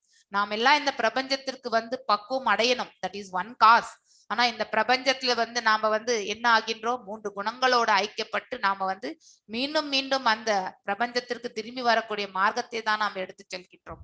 உண்மையான ஞானத்தை அறியணும்ன்ற அந்த விருப்பம் என்பது நம்ம மனசுல எழுறதே கிடையாது. ஞானம் என்றால் என்னன்றதே தெரியாது. ஐ எம் இன்டெலிஜென்ட்னு சொல்லுவாங்க. ஆனா வெறுமனே ஏட்டுக்கல்வியில மட்டும்தான் நாம இன்டெலிஜென்டா இருக்கிறோம். ஆனே பகவந்தனுடைய அந்த ஞானத்தை பற்றி தெரிந்து கொள்வதற்கு நாம முயற்சி செய்ய வேண்டும். அதற்கு காரணம் நம்ம கிட்ட பக்தி என்பது மிக மிக குறைவான நிலையில் இருப்பதால் தான். இந்த பக்தி மார்க்கத்துல நம்ம செய்யக்கூடிய செயல்கள் ஒரு கண்ட்ரிபியூஷன் லெவல் மிக குறைவு. அதனாலதான் நம்ம இந்த உன்னத ஞானத்தை பற்றி அறிவதற்கான மார்க்கத்தை நாம தேடுவதே கிடையாது. அழகான வார்த்தை. பகவானுடைய அருமை பெருமைகள், அவருடைய குளோரிபிகேஷனை பற்றி நமக்கு தெரியணும். ஒருவன் அறிந்தால் மட்டுமே, அதை பற்றி அவனால் புரிந்து கொண்டால் மட்டுமே அவரிடம் உறுதியான நம்பிக்கையை அவன் அவருள் பதிக்க முடியும். நம்ம ஹிருதயத்துல இந்த ஒவ்வொரு உயிர் வாழியுமே பகவானுடைய அருமை பெருமைகளை புரிந்தால் மட்டுமே, அந்த உயர்ந்த ஆளுமை பற்றியான உண்மையை தெரிந்து கொள்ள முயற்சி செய்தால் மட்டுமே அவனால பகவான் மீது முழுமையான நம்பிக்கை, அதுவும் எப்படிப்பட்ட நம்பிக்கை, திடமான நம்பிக்கை, உறுதியான டெஃபினட்டா அந்த நம்பிக்கை அவனால உள்ளுக்குள்ள பதிய வைக்க முடியும். இல்லை எனில் சாதாரண மனிதனை போல் பெரும் தலைவர்கள் கூட பகவான் ஸ்ரீ கிருஷ்ணரை பற்பல தேவர்களில் ஒருவராகவோ அல்லது சரித்திர பிரசித்தி பெற்ற ஒருவராகவோ அல்லது வெறும் கட்டுக்கதை என்றோ தப்பான அபிப்பிராயத்துக்கு கொண்டு விடுவர். எஸ், இது இந்த மாதிரியான உணர்தல் தான் நாம் இத்தனை ஆண்டுகளுமே நாம உணர்ந்திருந்தோம் இல்லையா? சோ பகவானுடைய உயர்ந்த ஆளுமை பற்றி நாம தெரிந்து கொள்ளாமல் எஸ் எல்லாரும் ஒன்றுதான், சோ நாம யாரை வணங்கினாலும் ஒரே இடத்திற்கு தான் செல்வோம், வைகுண்டத்துக்கு தான் செல்வோம்ன்ற அந்த மாதிரியான அந்த அண்டர்ஸ்டாண்டிங் மட்டும் தான் நாம் இத்தனை ஆண்டுகள் நம்ம எடுத்துட்டு வந்தோம். சரித்திரம் அவர் ஒரு சரித்திர பிரசித்தி பெற்ற ஒரு நபராகவோ அல்லது எல்லா தேவர்களில் சிவபெருமான் மற்றும் பிரம்மரை போல அவரும் ஒரு கடவுள் என்றோ அந்த மாதிரியான ஒரு இதுலதான் நம்ம இத்தனை ஆண்டு காலம் நினைத்து கொண்டிருந்தோம். கரெக்டான வார்த்தை. பிரபுபாதர் கேட்ச் பண்ணி அழகா எழுதியிருக்கார். ஆனா வேத சாஸ்திரங்கள் நம்ம படிக்கும் பொழுது அதனுடைய ஹையஸ்ட் அத்தாரிட்டி லெவல நம்மளால புரிந்து கொள்ள முடிகின்றது. சோ பகவானின் உன்னதமான பிருந்தாவன லீலைகள் அல்லது துவாரகாபுரி லீலைகள் முன்னேற்றமான ஆன்மீக நுணுக்கங்களில் தங்களை தகுதியவர்களாக ஆக்கி கொண்டவர்களால் மட்டுமே அனுபவிக்கத்தக்கவையாகும். அதாவது லீலைகள் என்றால் நம்ம மெட்டீரியலிஸ்டிக் பாயிண்ட் ஆஃப் வியூல நம்ம அதை பார்க்கவே கூடாது. அனைத்துமே அந்த ஆன்மீக தன்மையில நோக்க வேண்டும். நம்ம பௌதீகத்துல நோக்கினால் நமக்கு அந்த உண்மையான ஞானம் நம்ம கிட்ட கண்டிப்பாக எதை நாம் அடையணுமோ அது கண்டிப்பாக அடையவே முடியாது. ஏனென்றால் நம்மளுடைய பார்வை பௌதீகத்தில் லயித்திருக்கின்றது. ஆன்மீகத்தின் தரப்பில் நாம் லயித்தால் மட்டுமே அதை நம்மளால உணர முடியும். மேலும் பரீட்சித் மகாராஜின் நடத்தையில் நாம் காணப்போவதை போல அத்தகைய ஒரு நிலையை பக்தி தொண்டாலும் விசாரணைகள், அதாவது இன்க்விஸ்டிக்கா கேட்கறது, கேள்வியுடையோர் இல்லையா, விசாரணையாலும் சாதாரண மனிதனாலும் அடையப்படக்கூடும். எஸ், ஒரு சாதாரண மனிதனால கூட இந்த ஞானத்தை பெற முடியும். எப்பொழுது என்றால் அவனுக்கு பக்தி தொண்டில் அவன் தன்னை ஈடுபடுத்திக் கொள்ள வேண்டும். அதே மாதிரி ஒரு குருவுக்கு தன்னை சமர்ப்பித்து கொண்டு அவருக்கு கைங்கரியம் செய்து அவரிடம் அடக்கத்துடன் கேள்விகள் கேட்டு இந்த ஞானத்தை அவனால விருதி செய்து கொள்ள முடியும். எஸ், ஆர் விஜயகுமாரி மாதாஜி நீங்க வாசிங்க. யதா கோ பாயதி விபுர் யதா சம்யச்சதே புனஹ யாம் யாம் சக்திம் உபாஷிதய புருஷக்திஹ பரஹ புமான் ஆத்மானம் கிரீடயன் கிரீடன் கரோதி விகரோதி ச. எஸ், அன்மியூட் பண்ணி வாசிங்க விஜயகுமாரி மாதாஜி. ஆர் விஜயகுமாரி மாதாஜி இருக்கீங்களா? மாதாஜி வாசிங்க. யார் பேர் சொன்னீங்க? ஆர் விஜயகுமாரி. நான் தான் இருக்கேன். வாசிங்க. ஹரே கிருஷ்ணா. யதோ கோபயதி விபுர் யதா சம்யச்சதே புனஹ யாம் யாம் சக்திங் உபாஸ்ரித்ய புரு சக்தி பரம பூமான் ஆத்மானாம் கிரீடயான் கிரீடம் கரோதி விகரோதிச. யதா அவ்வாறு கோபாயதி பராமரிக்கையால் விபு சக்தி வாய்ந்த எதா அவ்வாறு சம்யச்சதே முடிவு கட்டுகிறார். புன மீண்டும் யாம் யாம் அவ்வாறு சக்திகள் உபாசிரித்யா ஈடுபடுத்துவதன் வாயிலாக புரு சக்தி சர்வ சக்தி படைத்தவர் பரமன் பூமான் பரமபுருஷர் ஆத்மானாம் விரிவங்கள் கிரீடையன் அவர்களை ஈடுபடுத்தி கிரீடன் தானும் அதில் ஈடுபட்டு கரோதி அவற்றை செய்கிறார் விகரோதி மேலும் செய்யப்படுவதற்கு காரணமாக இருக்கிறார். மொழிபெயர்ப்பு. சர்வசக்தி படைத்தவரான பரமபுருஷர் ஒரு விளையாட்டாளனை போல் விளையாட்டாக எப்படி இந்த அதிசய உலகை பராமரிப்பதிலும் மீண்டும் அதை அழிப்பதிலும் தமது வெவ்வேறு சக்திகளையும் விரிவங்கங்களையும் ஈடுபடுத்துகிறார் என்பதை தயவு செய்து விளக்குவீராக. பொருளுரை. தனித்தன்மை கொண்ட நித்திய ஜீவன்களுக்கு இடையில் தலைமையான ஜீவனாக பரமபுருஷரை கத உபனிஷத்தம் 2:2-13 விவரிக்கிறது. நித்யோ நித்யானாம் சேதனாம் மேலும் எண்ணற்ற தனித்தன்மை கொண்ட ஜீவன்களை பராமரிப்பவராக ஒரே பரம்பொருள் என்றும் அவரை அது விவரிக்கிறது. ஏகோ பாகினாமியோ விததாமி காமான். எனவே பந்தப்பட்ட நிலையிலும் முக்தியடைந்த நிலையிலும் எல்லா ஜீவராசிகளும் சர்வ வல்லமை பொருந்திய பரமபுருஷரால் பராமரிக்கப்படுகின்றன. இத்தகைய பராமரிப்பை அவர் தமது விரிவங்களாலும் அந்தரங்க பகிரங்க மற்றும் நடுத்தர சக்தி ஆகியவற்றை மூலமாகவும் நிறைவேற்றுகிறார். ஜீவராசிகள் அவரது நடுத்தர சக்திகளாவர். மேலும் பிரம்மா மற்றும் மரீசி போன்ற பகவானின் நம்பிக்கைக்கு பாத்திரமானவர்களில் சிலரிடம் படைப்பு தொழில் ஒப்படைக்கப்பட்டு படைப்புக்குரிய செயல்கள் பகவானால் அவர்களிடம் உட்படுத்தப்படுகின்றன. தேனே பிரம்ம ஹிருதயா பகிரங்க மாயா சக்தியும் பந்தப்பட்ட ஆத்மாக்களால் அல்லது ஜீவன்களால் நிரப்பப்பட்டுள்ளது. பந்தப்படாத நடுத்தர சக்தி ஆன்மீக ராஜ்யத்தில் செயல்படுகிறது. மேலும் பகவான் தமது வேறுபட்ட விரிவங்கங்களால் முறைகளில் அவர்களை பராமரித்து வருகிறார். எனவே விரிவங்கங்களால் ஆன்மீக வெளியில் காட்டப்படும் உன்னதமான பல்வேறு உறவு முறைகளில் அவர்களை பராமரித்து வருகிறார். எனவே ஒருவரேயான பரமபுருஷ பகவான் பலவாக தன்னை விரிவடைய செய்கிறார். பகிஷ்யாம். இவ்வாறாக எல்லா வேற்றுமைகளும் அவருக்குள் உள்ளன. அவர் எல்லா வேற்றுமைகளுக்குள்ளும் உள்ளார். இருந்த போதிலும் அவர் இவை அனைத்திலிருந்து வேறானவராகவும் உள்ளார். ஆகவே பகவானின் நினைத்திற்கரிய அற்புத சக்தியாகும். இதனால் அவரது கற்பனை கெட்டாத சக்தியினால் அனைத்தும் ஒன்றாகவும் அதே சமயம் வேறாகவும் உள்ளது. அசிந்திய பேத தத்துவம். ஹரே கிருஷ்ணா. ஹரே கிருஷ்ணா. அதாவது அச்சிந்திய பேத அபேத தத்துவம், ஒன் அண்ட் த டிஃபரண்ட். எல்லா இதுலயுமே இஸ் பிரசன்ட் இல்லையா? எல்லா நிலைகளிலுமே அவர் இருக்கின்றார். ஆனா நம்ம அனைத்தையுமே ஒன்றாக, ஆனா வெவ்வேறு இதுல நாம அதை காண்கின்றோம். சோ அச்சிந்திய பேதா, அச்சிந்தியா மீன்ஸ் நம்மளால அளவிடவே முடியாது. சோ அதாவது நம்மளால லிமிட்லெஸ் அப்படின்னு சொல்லலாம். அதுக்கு மீனிங் சோ அந்த மாதிரி அவர் ஒருவரே, ஆனா எல்லா இடங்களிலுமே காணப்படுகின்றார். வெவ்வேறு ரூபங்கள்ல நாம அதை பார்க்கின்றோம்.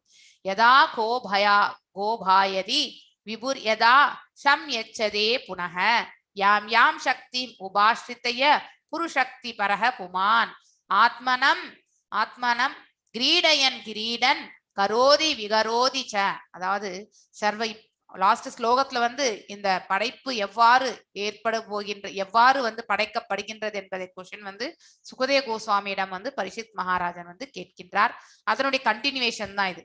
பரமபுருஷர் ஒரு விளையாட்டாளனை போல், அதாவது ஒரு பிளேஃபுல் கிட் மாதிரிதான் போல் விளையாட்டாக எப்படி இந்த அதிசய உலகத்தை பராமரிப்பது, maintain, is the controller, is the maintainer இல்லையா? எல்லா ரூபங்களிலுமே அவர் செய்து கொண்டிருக்கின்றார். மீண்டும் அதை அழிப்பதிலும் தம் வெவ்வேறு சக்திகளை இல்லையா, பகிரங்க சக்தி, அந்தரங்க சக்தி, ததாசக்தி, இந்த 3 சக்திகளை பற்றி நாம படிச்சுட்டு தான் வரோம். விரிவங்கங்களையும் ஈடுபடுத்துகிறார். அவருடைய எக்ஸ்பான்ஷன்ஸ் இல்லையா, விரிவங்கங்கள் எவ்வாறு ஈடுபடுத்துகிறார் என்பதையும் தயவு செய்து எனக்கு விளக்குவீராகன்ட்டு பரிஷித் மகாராஜன் மேலும் மேலும் சுகதேவ கோஸ்வாமியிடம் கேட்கின்றார். அந்த கொஷின்ஸ் வைக்கிறார். இந்த கொஷின்ஸ் நம்ம எல்லாருக்குமே உண்டு இல்லையா? சோ இங்க சுத கோஸ்வாமியிடம் நைமிஷாரண்யத்துல இருக்கிறவங்களும் அதே தான் கேட்கிறார்கள். அதே மாதிரிதான் பரிஷித் மகாராஜனும் கோசாமி இடத்துல வந்து கேட்கின்றார். நாம் அதனுடைய விளக்கங்களை எல்லாம் படிச்சுட்டே வரும். தனித்தன்மை கொண்ட நித்திய ஜீவன்களுக்கு இடையில் தலைமையான ஜீவனாக பரமபுருஷர் வந்து பரமபுருஷரை வந்து நாம வந்து இங்க சொல்லப்படுகின்றது. சோ தனித்தன்மை கொண்ட we have individuality இல்லையா? நம்ம எல்லாருமே ஒவ்வொருத்தரும் வெவ்வேறானவர்கள் தான். நித்திய ஜீவன்கள் ஜீவாத்மா ரூபத்துல நம்ம ஒவ்வொருத்தரும் வெவ்வேறானவர்கள். we are not only one இல்லையா? எல்லாரும் ஒன்னே கிடையாது. நம்ம we are all separated entities. So அது மாதிரி அதுக்கு நித்தியமான அதாவது பரம்பொருளாக இருப்பவர் அந்த பரம புருஷர் அப்படிங்கறது வந்து கதா உபநிஷத்துல வந்து 2.2.13 வந்து அழகாக வந்து சொல்லப்பட்டிருக்கிறது. எத மாதிரி நித்யோ நித்யானாம் சேதனம், அதாவது சேதனம் என்பது ஸ்பிரிச்சுவல் என்டைட்டி, அதாவது ஆன்மாவை பற்றி குறிக்கின்றது. சேதனம் நமது சேதனம் தான், பகவானது சேதனம் தான். நித்தியமானது நம்மளுடைய ஆத்மாவும் பகவானுடையதும் நித்தியமானது என்று எடுத்துரைக்கப்படுகின்றது. எந்த உபநிஷத்துல? கதா உபநிஷத்துல. மேலும் எண்ணற்ற தனித்தன்மை கொண்ட ஜீவன்களை பராமரிப்பரான ஒரே பரம்பொருள் அப்படிங்கிறதையும் வந்து அது விவரிக்கின்றது இல்லையா? அதாவது நம்ம எண்ணற்ற தனித்தன்மை கொண்டவர்கள் தான். நம்ம ஒவ்வொருத்தரும் ஒரு சிறு பொறி போன்ற ஆத்மா தான் நம்ம ஹிருதயத்துல இருக்கு இல்லையா? 5 விதமான வாயுக்குள்ள மிதந்துன்னு இருக்குன்னு நம்ம பகவத்கீதையில வந்து 2வது சாப்டர்ல அழகா படிச்சாச்சு. நம்ம அதாவது அபானா உதானா சமானா வயானா அண்ட் பிராணா, இந்த 5 வாயுக்கள்ல தான் வந்து இந்த ஆத்மா வந்து மிதந்துன்னு இருக்கு. இந்த உடல் முழுவதுமே பரவி இருக்கின்றது இந்த வாயுக்கள். அதாவது ஒரு வாயு வந்து டோட்டலா என்டையர் பாடியில இருக்கு. பிராணா என்பது சுவாசம்.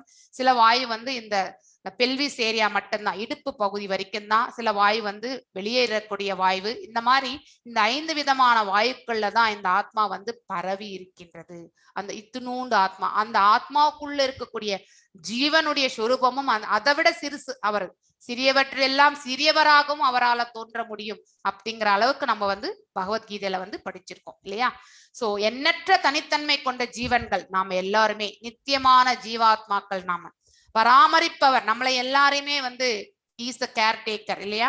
எல்லாவற்றையும் நம்மளை எல்லாருமே ரட்சிப்பவரே அவர் தான். ஒரே பரம்பொருள் யார் என்றால் அவர்தான். அவரை பற்றி அது விவரிக்கிறார். அதுதான் ஏக பகுனாம் யோ விதாதி காமான் அப்படின்ற இந்த மீனிங், அதனுடைய மீனிங் அதுதான்.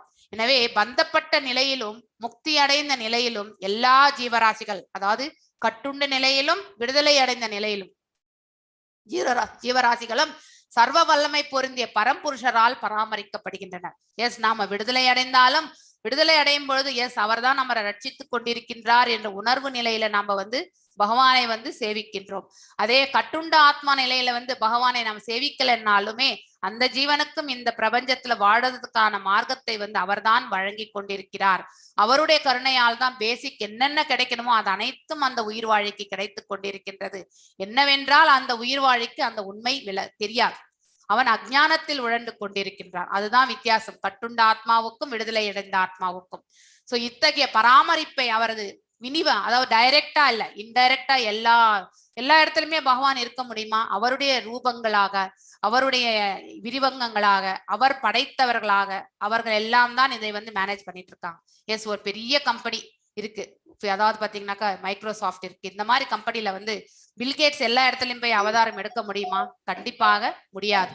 அவருடைய ரெப்ரசன்டேட்டிவ்ஸா இருக்கிறவங்கள தான் அவர் வந்து எல்லா இடத்துலயுமே வச்சிருக்கார்.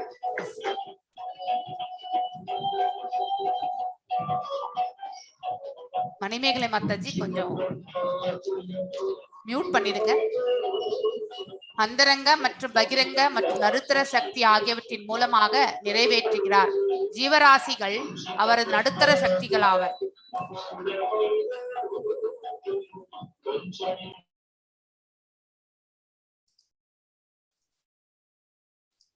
சோ நாம் எல்லாருமே ததா சக்தியை சேர்ந்தவர்கள் இல்லையா? அதாவது நம்மளால மேல் உலகத்திற்கும் செல்ல முடியும், கீழே தவறு செய்தா நம்ம கீழ் உலகத்துக்கும் தள்ளப்படுகின்றோம்.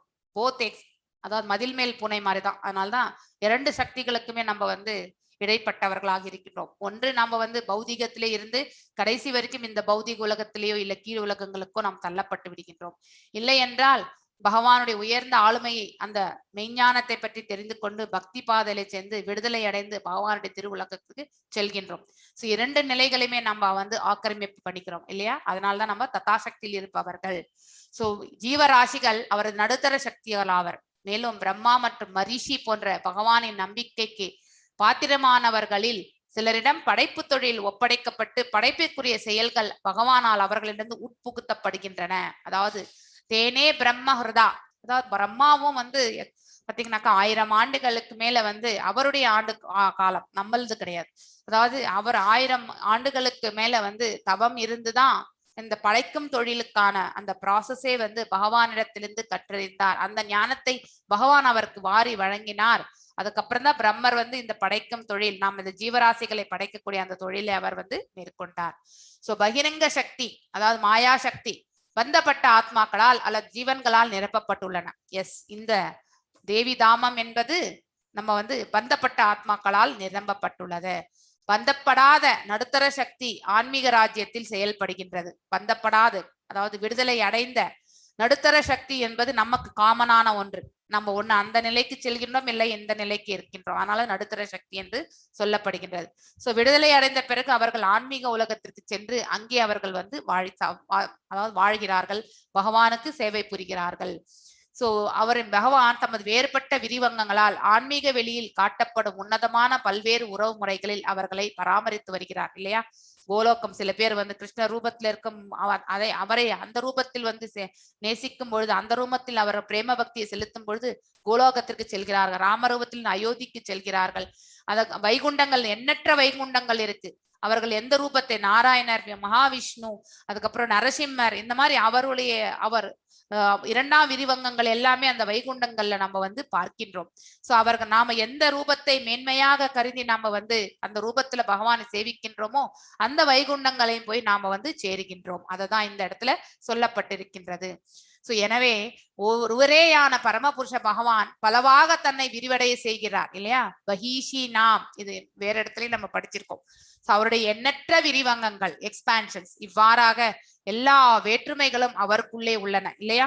சோ வெவ்வேறு ரூபங்களை எடுக்கின்றார் பகவான், ஆனா அனைத்தும் அவருக்குள்ளேயே வந்து அடங்கி இருக்கின்றது. அதுதான் அச்சிந்தியா, அதாவது அதாவது அத்வைதம் என்று சொல்லப்படுவதும் அதுதான். ஆன்ம ரூபமும் உடலும் வந்து ஒன்றர கலந்திருப்பதுதான் பகவானுடைய ரூபம். அதனால்தான் அதாவது அத்வைதம் என்று அவருடைய ரூபத்திற்கு வந்து சொல்லப்படுகின்றது. அதே மாதிரி அவருடைய விரிவங்கங்கள் வந்து எல்லையற்றவை, கணக்கில் அடங்காதவை. அதனால்தான் அச்சிந்தியம் என்று சொல்லப்படுது. வேதா என்றால் வெவ்வேறு நிலைகளை அவர், வெவ்வேறு ரூபங்களை அவர் கொள்கின்றார். ஆனால் அந்த அபேதம் என்றால் அதுல எல்லாமே வந்து ஒரு போல இருக்கக்கூடிய ஆற்றல்கள் எல்லாம் ஒரே மாதிரி இருக்குது. மேல் உலகத்துல கிருஷ்ணருடைய ஆற்றலும் சரி, நாராயணனுடைய ஆற்றலும் சரி, எல்லாம் ஒரு போலதான். மகாவிஷ்ணுடைய ஆற்றலும் எல்லாம் ஒரு போலதான் இருப்பது. எங்கே? ஆன்மீக உலகத்துல. அது விலாச விரிவாக்கம். இங்கே வரும்பொழுது, பௌதிகத்திற்கு வரும்பொழுது, இந்த மாயையினுடைய இம்பாக்ட்னால அங்க இருக்க விரிவங்களுக்கு இங்க வந்து நம்ம சிமிலரான குவாலிட்டி, அதாவது குவாலிட்டி மீன்ஸ் அந்த மெஷரபிள் குவான்டிட்டியில வந்து சேம் கிடையாது அப்படிங்கறத வந்து நாம வந்து படிச்சிருக்கோம். சோ பகவானின் நினைத்தற்கரிய அற்புத சக்தி ஆகும் இல்லையா. அவர் இவை அனைத்திலிருந்து வேறானவராக உள்ளார். சோ மேலும் he is above all this, இது எல்லாத்திலிருந்தும் அவர் வந்து டிஃபரெண்டா வந்து இருக்கார். அதுவே பகவானின் நினைத்தற்கரிய அற்புத சக்தி ஆகும். that is its quality and then that is his power அப்படிங்கறத வந்து நாம தெரிந்து கொள்ள வேண்டும். இதனால் அவரது கற்பனை கெட்டாத சக்தியினால், அவருடைய அந்தரங்க சக்தியால் தான் அவரால் மட்டும்தான் புரிந்து கொள்ள முடியும். அவருடைய வல்லமை பற்றி நம்மளால புரிந்து கொள்ள முடியாது. அனைத்தும் ஒன்றாகவும் அதே சமயம் வேறாகவும் உள்ளது. சோ எல்லாமே அவருடைய விரிவங்கங்கள் அப்படின்னு சொல்லும் பொழுது வெவ்வேறாக நமக்கு காட்சி தருகின்றது. சோ நரசிம்மர் வேற, ராமர் வேற, கிருஷ்ணர் வேற, நாராயணன் வேற என்று நம்ம எல்லாம் வெவ்வேறாக நம்ம பார்க்கின்றோம். ஆனால் அவர்கள் உள்ளத்தில் இருக்கக்கூடிய ஆற்றல்கள் எல்லாம் ஒன்று போலதான்.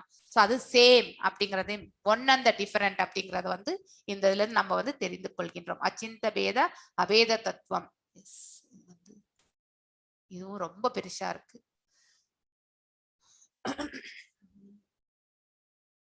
ஓகே, நூனம் பாகவதோ. சோ நான் இன்னைக்கு இதோட நிறுத்துறேன், நாளைக்கே வாசிக்கலாம் இந்த ஸ்லோகத்தை வந்து. சோ வாசிச்சு அப்பயே சொல்லிக்கலாம்.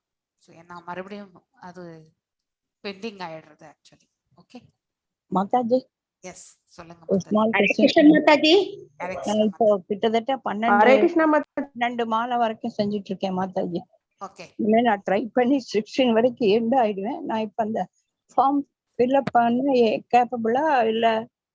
நீங்க வந்து பண்ணிட்டு சப்மிட் பண்ணுங்க. I will give you time. You take some time and then நீங்க அதை முடிச்சிட்டே சப்மிட் பண்ணுங்க. இப்போதைக்கு நீங்க 12 ரவுண்ட வந்து நீங்க பண்றீங்கன்னு போடுங்க மாதாஜி. After that immediately you can another 1 or 2 monthsல இது ஆன பிறகு வேணும்னா நீங்க வந்து போடலாம். Thank you மாதாஜி. Thank you. ஹரே கிருஷ்ணா மாதாஜி. ஹரே கிருஷ்ணா மாதாஜி. ஹரே கிருஷ்ணா. 16 ரவுண்ட் வர்றதுக்கு இத்தனை நாள் ஆச்சு மாதாஜி. பண்ணுங்க, நிதானமா பண்ணுங்க. யாருமே உங்களுக்கு கம்பல்ஷன் கிடையாது இல்லையா? பகவான் உங்களுக்கு எல்லா அருளும் புரிவார். எஸ் சொல்லுங்க மாதாஜி. நான் கூட 4 ரவுண்ட் பண்றேன் மாதாஜி. கரெக்ட். 4 ரவுண்ட் இருந்தா 4 ரவுண்டே ஃபில் பண்ணணும். நீங்க எத்தனை ரவுண்ட் பண்றீங்களோ அத்தனை ரவுண்ட் ஃபில் பண்ணுங்க. ஹரே கிருஷ்ணா. காலையில ஒரு ரவுண்ட், சாயந்தரம் ஒரு ரவுண்ட் சொல்லிட்டு வரும் மாதாஜி. ஏகாதசி வரும் போது கொஞ்சம் ஏகாதசி விரதத்துல ரவுண்ட் பண்ண முடியுது. மத்த டைம்ல ட்ரை பண்ணிட்டே இருக்கோம். பண்ணலாம். உங்களால என்ன முடியறதோ செய்யுங்க Mataji. there is no compulsion இல்லையா? ராதிகா மாதாஜி வந்துட்டாங்களா? விஜயகுமாரி மாதாஜி பதில் சொல்லுங்க மாதாஜி. விஜயகுமாரி மாதாஜி சொல்லுங்க. அண்மையில நம்ம 2 பேரும் சேர்ந்தே சொல்லுவோம். நம்ம 2 பேரும் மாதாஜி தானே சேர்த்து விட்டாங்க பிபிடிக்கு. ராதிகாமா, I think they are waiting for you. நானும் சொல்றேன். ஒருத்தரா சொல்லணும். நான் ஷார்ட்டா சொல்லிடுறேன் கொஞ்சம். ஆனா நீங்க வெயிட் பண்ணுங்க. அவங்கள விட்டுருங்க மாதாஜி, பாவம் அவங்க சொல்லட்டும். நான் பின்னாடியே சொல்லுங்க. பிரேமா மாதாஜி சொல்லுங்க மாதாஜி. நான் சொல்லட்டுமா? தேங்க்யூ மாதாஜி. அதாவது முதல்ல வாங்க. ராதிகாமா, நீங்க மியூட்ல இருக்கீங்க. ப்ளீஸ் அவங்க क्वेश्चन பண்ணட்டும், அப்புறம் சொல்லுங்க Mataji. we are ready. Hare Krishna மாதாஜி. ஹரே கிருஷ்ணா பிரபு. ஹரே கிருஷ்ணா மாதாஜி. பர்ஷித் மகாராஜா பீரியட்ல 7 நாள்ன்றது நம்ம 7 நாள்ன்றது வெவ்வேறு தானே மாதாஜி? இல்ல அவரும் இந்த உலகத்துல தானே இருந்தார். ரெண்டும் ஒண்ணு தானே பிரபு. அவரும் நம்மள மாதிரி மனிதர் தானே. அவரோட ஆயுள் காலம் தான் வேற பிரபு. நம்ம 100 வயதுனா அவங்க 1000 வயது. ஆனா அவங்களோட நம்பர் ஆஃப் டேஸ் சேம் கணக்கு தான். கரெக்ட். ஏன்னா அவங்க துவாபர யுகத்துல வந்து ஆயுள் காலம் வந்து 1000 ஆண்டுகள். ஆனா நமக்கு வந்து கலியுகத்துக்கு வந்து 100 ஆண்டுகள் மேக்ஸிமம். எஸ். அப்புறம் ஜஸ்ட் ஒரே ஒரு சாரி பிரபு முடிங்க. இங்க சுந்தரேஷன் பிரபு, பிரேமா மாதாஜி, ரிஷிகேஷ் பிரபு, முருகன் பிரபு, கமலா மாதாஜி, மங்களம் மாதாஜி, காயத்ரி, பாலகிருஷ்ணன், சங்கரன், விஜயகுமாரி பிரி அண்ட் வெண்ணிலா மாதாஜி. இவங்க யாராவது இருந்தா எனக்கு கொஞ்சம் 9:30 மேல கால் பண்றீங்களா? ஃப்ரீயா இருந்தா நீங்க எப்போ ஃப்ரீயோ நீங்க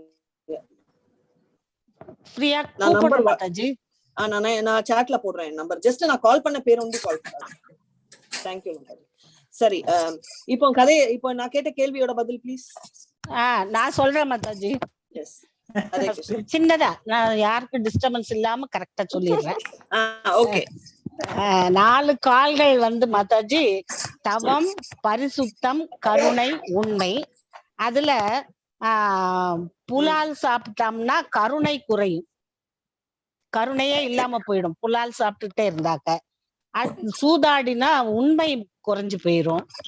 மதுபானம் எல்லாம் குடிச்சாக்க பரிசுத்தம் குறைஞ்சு போயிரும். கணவன் மனைவியில தவறான உறவுகள் இருந்தாக்க அதுல வந்து தவம் குறைஞ்சு போயிடும். அப்ப கருணை குறையும், உண்மை குறையும், பரிசுத்தமும் குறையும், தவமும் குறையும். இதுதான் இந்த 4 கால்கள். Mataji partly correct. ஒன்னொன்னா சொல்லுங்க, கரெக்டா புரியும். இப்ப வந்து ஃபர்ஸ்ட் நீங்க சொன்னது வந்து இத பத்தி சொல்லுங்களேன். அதாவது மதுபானம் குடிச்சு மதுபானத்தால அவர்களுடைய அந்த பரிசுத்தம் குறைஞ்சு போயிரும். மனதுல ஒரு கெட்ட எண்ணங்கள் தான் இருக்குமே தவிர அவர் நல்ல எண்ணங்கள் வராது. அதே போல புலால் சாப்பிட்டால் அந்த கருணைங்கிறதே அவங்களுக்கு பிறர் உயிரிடத்துல கருணை. அது பெர்ஃபெக்ட் மாதாஜி. அதாவது புலால்னா நான்வெஜ் சொல்றீங்களா? Yes, non veg. நான்வெஜ்ல கருணை குறைஞ்சிரும். அந்த ஆன்சர் கரெக்ட். அது சூதாடுதல் பொய் தானே, எல்லாமே ஏமாத்து வேலை. அதுவும் கரெக்ட். இந்த 2 கரெக்ட். நான் சொல்றேன். மதுபானம் குடிச்சாக்க சுத்தம் குறையும். உடம்புல இருக்கக்கூடிய எல்லா ஆர்கன்ஸுமே அதனால கெட்டு போகுது இல்லையா? மைண்ட் கெட்டு போகுது. அதனால அந்த இடத்துல சுத்தமும் குறைஞ்சு போயிரும். அடுத்து தவறான உறவு மூலமாக தவம், அவர்களுடைய அந்த உண்மையான பக்தி எல்லாமே குறைஞ்சு போயிரும். அந்த 2 தான் மிஸ்டேக். பட் மத்த 2 மத்தவங்க சொல்லலாம்.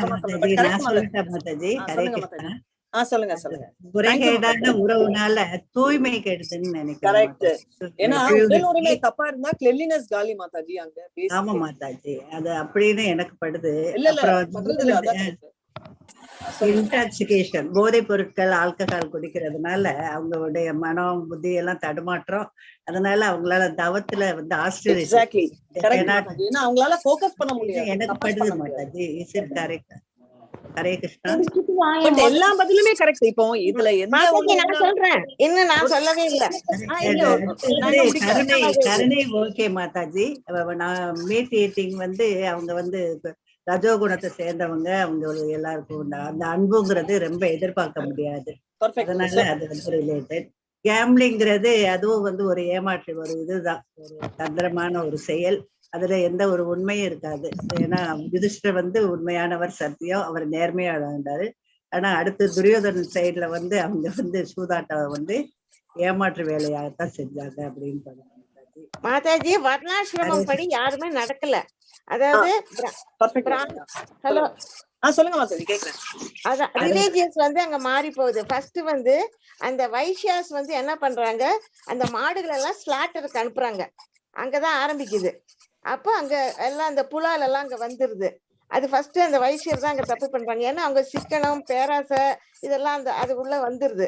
அதனால கருணை போயிடுது. ரெண்டாவது, சாதுக்களுக்கும் அந்த சுவாமிகள் இவங்களுக்கெல்லாம் வந்து நம்ம தான் பாத்துக்கணும். ஆனா இவங்க யாரும் பார்க்கல. அவங்களுக்கு எல்லாம் தண்ணி ஆட்டம் எல்லாம் கொடுத்துட்டு ரொம்ப கம்மியா அந்த மில்கிங் எல்லாம் அவங்க சரியா கொடுக்கல. அப்ப அந்த இடத்துல என்ன ஆகுது, அவங்களுக்கு பசி பட்னி எல்லாம் வருது. அப்ப அவங்க வேற வேற இதுக்கு போறாங்க. அதனால அங்க ரிலீஜியஸ் கெட்டு போகுது. அதனால அவங்கவுங்க தொழில அவங்கவுங்க செய்யல. பொய் எப்படி வருதுன்னா, ஒரு சூத்திரனுக்கு வந்து ஒரு அட்மினிஸ்ட்ரேஷன் லெவல் கொடுக்குறாங்க. அவருக்கு வந்து அட்மினிஸ்ட்ரேஷன் பண்ண தெரியல. பண்ண தெரியாதுல்ல, அவங்கவுங்க இஷ்டத்துக்கு எல்லாம் போய் அந்த இடத்துல பொய், புருட்டு, சூது எல்லாமே உள்ளார வந்துருது. அந்த உண்மை, தூய்மை எல்லாம் போயிடுது. அப்புறம் விபச்சாரம், இதுதான் ஒவ்வொன்னா வருது. கருணை அந்த ஃபர்ஸ்ட் வந்தது வந்து அந்த வைஷ்யால் வந்து அந்த ஸ்லாட்டருக்கு அனுப்பிச்சதான் ஃபர்ஸ்ட் ஸ்டேஜ். அப்போ ஒரு கால் போச்சு. அதுக்கப்புறம் இந்த மது இதெல்லாம் வருது, மாது இதெல்லாம் வருது. அப்புறம் சூதாட்டம் வருது. அப்படியே 3 கால் போயிடுச்சு. இன்னும் ஒரு கால் இருக்கு. எங்க இருந்து நீங்க ரெஃபரன்ஸ் எடுத்தீங்க மாதாஜி? பாகவதத்துல இருக்கு மாதாஜி. பாகவதத்துல நல்லாவே இருக்கு மாதாஜி. நான் புக்கு கொண்டு வரல, இங்க பெங்களூர் அவ்வளவு பெரிய புக் எடுத்துன்னு வர முடியல. 17வது சாப்டர்ல நான் எடுத்தேன். மாதாஜி சொன்னதெல்லாம் அந்த பேஜ் கூட ஞாபகம் இருக்கு. ஆனா புக்கும் நான் கொண்டு வரல மாதாஜி. அது பெருசா இருக்குன்னு வச்சுட்டு. ஹரே கிருஷ்ணா மாதாஜி. 4 கால்களும் படிச்சிருக்கோம். நீங்க சொன்னதை எழுதி வச்சிருந்தேன் மாதாஜி. யாராவது ஒருத்தர் பேசுங்க. ஏன்னா எனக்கு 2 காது இருந்தாலும் ஒண்ணுதான் ஒர்க் ஆகும். மாதாஜி சொன்னதை நான் எழுதி வச்சதை அதை பெரட்டி எடுத்து அதுல இருந்து சொல்லி இருக்கேன் நான். Very nice. நான் பிளேலிஸ்ட்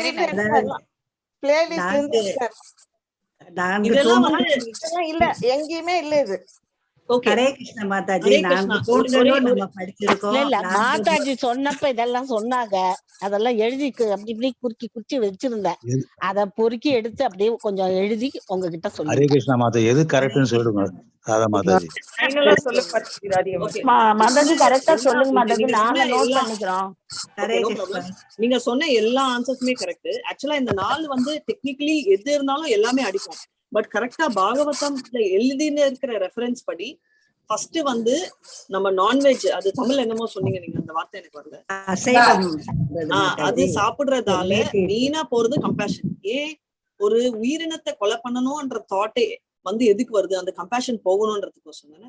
இப்ப நம்ம போய் ஒரு இன்னைக்கு வந்து ஒரு ஆடை வெட்டுவோம், நாளைக்கு மாடை வெட்டுவோம், நாளைக்கு அதுக்கப்புறம் மனுஷனை கூட வெட்டுவோம். அதுக்கோசம் தான் சத்திரியார்கள் வந்து ஜங்கிள்ல பிராக்டிஸ் பண்ணாங்க. ஏன்னா அந்த பயம் அவங்களுக்கு போகணும்னு. ஆனா அவங்களுக்கு வந்து நிறைய ட்ரைனிங்ல பயம் போகும், கம்பேஷன் இருக்கும். நம்மளுக்கு என்ன ஆகும், பயமும் போகும், கம்பேஷனும் போயிடும். ஏன்னா நம்ம வந்து சத்திரியா இல்லை. சோ அதனால என்னன்னா நம்மளுக்கோசரம் பண்ணும். சோ நம்மளுக்கோசரம் பண்றச்சு அந்த கம்பேஷன் டோட்டலா போயிடும். சோ அதனால நான்வெஜ் சாப்பிடுறதால போறது வந்து கம்பேஷன். அடுத்தது வந்து நம்ம கேம்பிளிங் சொல்றோம் இல்லையா, கேம்பிளிங்னால போறது வந்து உண்மை. நீங்க பாத்திருப்பீங்க, இந்த எந்த விதமான கார்ட்ஸோ இல்ல கேம்பிளிங்கோ பொய் சொல்ல ஆரம்பிப்பாங்க. நம்ம கிரிக்கெட்ல கூட கேம்பிளிங் ஆரம்பிச்சாங்க. அதனால என்ன ஆச்சு, கண்ட்ரி லெவல்ல பொய் ஆச்சு பெட்டிங்ன்றதால. சோ எந்த கேம்பிளிங்கா இருந்தாலும் பொய் நிஜமாகும். 2வது. 3வது வந்து நம்மளோட இன்டாக்சிகேஷன்ல மூளை வேலை செய்யாது. மூளையே கண்ட்ரோல் பண்ணணும்ன்றதுதான் என்டையர் பக்தி யோகா விடுங்க, எல்லா யோகாலயுமே அந்த மூளை கண்ட்ரோல் பண்ணணும்ன்றது அஷ்டாங்க யோகா. நம்ம மைண்ட கண்ட்ரோல் பண்ண முடியலன்னா நம்மளுக்கு மெயினா போறது என்னன்னா ஆஸ்டரிட்டி. நம்ம பக்தி யோகா தான் இருக்கிறதுல ஈஸி, ஏன்னா பக்தி பண்ணிட்டே நம்ம கண்ட்ரோல் பண்ணலாம். மத்ததுல வந்து நம்ம என்ட்ரியே போட முடியாது, ஏன்னா கண்ட்ரோல் மைண்ட் பண்ணாதான் நம்மளுக்கு என்ட்ரியே இருக்கு அஷ்டாங்க யோகத்துல. சோ அதனால ஆஸ்டாரிட்டி போயிடும். இல்லிசிட் செக்ஷனாலே என்ன, யாரோ ஒருத்தங்கள் உடல் உடம்பு யாரோட வைக்கிறது, அப்பவுமே கிளீனினஸ் போயிடுச்சு இல்லையா, அங்க எங்க கிளீன்ன்றது இருக்கும். இது வந்து நம்மளுக்கு பிரசன்ட் டே சயின்ஸ்ல கூட சொல்றாங்க, ரைட்? எல்லா வியாதிகள் வர்ற ரீசன் இதுதான். அதனால எய்ட்ஸ்ல இருந்து இருக்கிற எல்லா டிரான்ஸ்மிட்டட் டிசீசஸ் எல்லாம் இதனால. சோ கிளீனினஸ் போயிடும். சோ இதுதான் ஆக்சுவலா நடந்த ஒண்ணு. கிளீனினஸ் எதுனால போகுதுன்னு சொல்லுங்களேன்.